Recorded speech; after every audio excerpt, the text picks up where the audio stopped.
বিএনপির এই জুলাই সনদ বাস্তবায়ন ছাড়া কোনো উপায় আছে কিনা? আমার মতে নাই।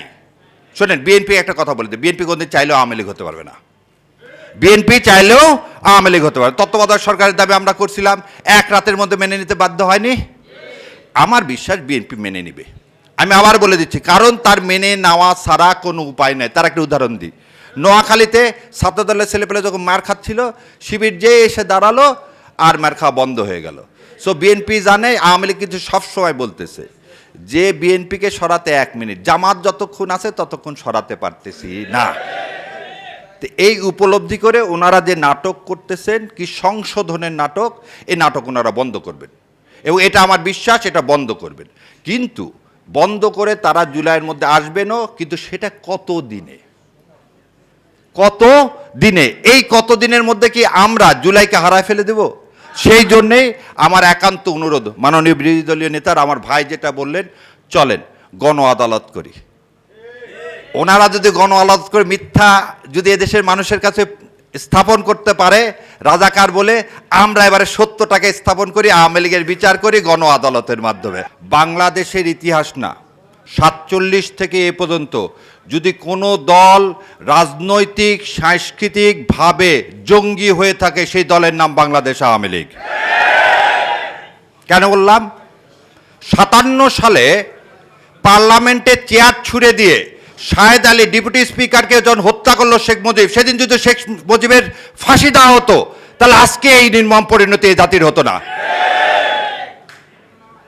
2004 সালে ইন্টারকন্টিনেন্টালের সামনে বিআরটিসি বাসে গান পাউডার দিয়ে নানক এবং মির্জা আজম গান পাউডার দিয়ে 22 জন লোককে হত্যা করলো। সেদিন যদি এই আওয়ামী লীগকে বিচার করে এই জঙ্গি সংগঠন হিসাবে এদের বিচার করা হতো, তাহলে আমার সন্তানেরা, এই যে যাদের বাবারা এখানে এসে যে অধরে পানি ফেলাচ্ছে, এটা হতো না। আজকে কথায় কথায় যে আমার ভাই বললো টকশোতে আসলে হঠাৎ শুনবেন একটা নতুন বয়ান, আরে 24-এ কয়জন মারা গেছে, আপনারা দ্বিতীয় স্বাধীনতা বলেন। ওনারা কখনো 24-এর সাথে এই বিচারের সাথে আপনাকে কিছু জিনিস অ্যাড করতে হবে। কি অ্যাড করতে হবে? 2009 সালের সেনাবাহিনীকে হত্যা, এই 57 জন অফিসার দিয়ে আমার পুরা সেনাবাহিনীকে হত্যা করা হয়েছে এবং এস্টাবলিশ করতে চাওয়া হয়েছে বাংলাদেশ আর ভারত এক, অতএব বর্ডার গার্ড দরকার নাই। আমরা স্বাধীন সার্বভৌম দেশ। ভারত পুশিন করে, ভারতের কাছে আবার অনুরোধ, নতুন ত্রিবেদী সাহেব আসছে, তার কাছে অনুরোধ, আইন টাইন কিছু লাগবে না, পুশিন তো করতেছেন রাত্রেবেলা। দয়া করে আওয়ামী লীগের লিডার শেখ হাসিনা আর আমার হাদির আশেমেদেরকে দয়া করে পুশিন করেন। কোথায় করবেন? আমরা যে সাদরে ফুলের মালা নিয়ে দাঁড়ায় থাকবো। চান পুশিন করতে, তাহলে এদেরকে পুশিন করেন, ছোট ছোট মা বাচ্চাদেরকে করেন না। আসুন, বিচার কার করবেন? মোদি আসলে এ দেশে, একটা দেশের প্রাইম মিনিস্টার আসছে, মানুষ তার বিরোধিতা করছে। আপনি পাখির মতো সেদিন 2023 সালে ব্রাহ্মণবাড়িয়াতে 23 জন মানুষকে মেরে ফেলে দিলেন। 21 সালে পাখির মতো অন্য দেশের একজন প্রাইম মিনিস্টার, আজকে যে কথা বলা হচ্ছে, শাওন যে কথাগুলো বলতেছে, আমার মুখে এগুলো আনা যাবে না, লা হাওলা ওয়ালা কুওয়াতা ইল্লা বিল্লাহ। এটা যদি গণতন্ত্র হয়, তাহলে একটা দেশের প্রধানমন্ত্রী আসছে, আমার কয়েকটা ছেলে পেলে দাঁড়াইছে তার বিরোধিতা করতে, আপনি পাখির মতো গুলি করে মেরে ফেলে দিবেন? তাহলে এই সংগঠন জঙ্গি না?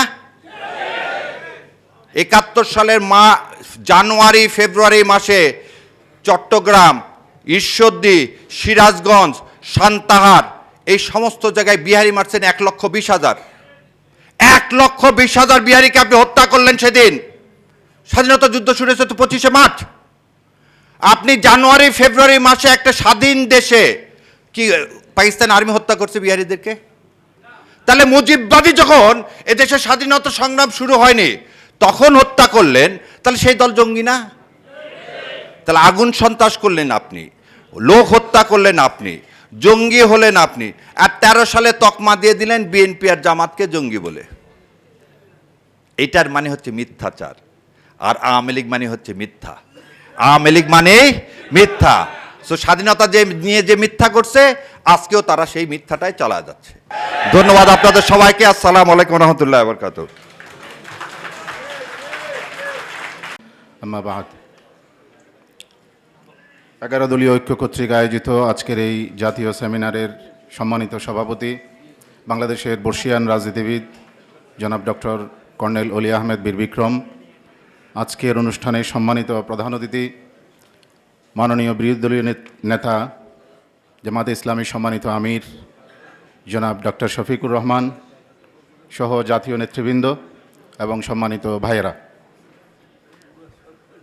আজকে জুলাইয়ের এই মাসে আমরা যে ব্যাপক রক্তের বিনিময়ে নতুন স্বাধীনতা এই দেশের মানুষ এনেছিল, সেই বিপ্লবের পরে একটা নতুন আকাঙ্ক্ষা নিয়ে দেশের মানুষ স্বপ্ন দেখেছিল যে আমরা একটা নতুন বাংলাদেশ নির্মাণ করব, যে বাংলাদেশে কোনো বৈষম্য থাকবে না, একটা রাষ্ট্র ব্যবস্থার সংস্কার হবে, নতুন কাঠামোর উপরে রাষ্ট্র দাঁড়াবে এবং ফ্যাসিবাদ যাতে আবার করে এই দেশে আসতে না পারে, সেই চেতনার আকাঙ্ক্ষা নিয়ে আমরা স্বপ্ন বুনেছিলাম।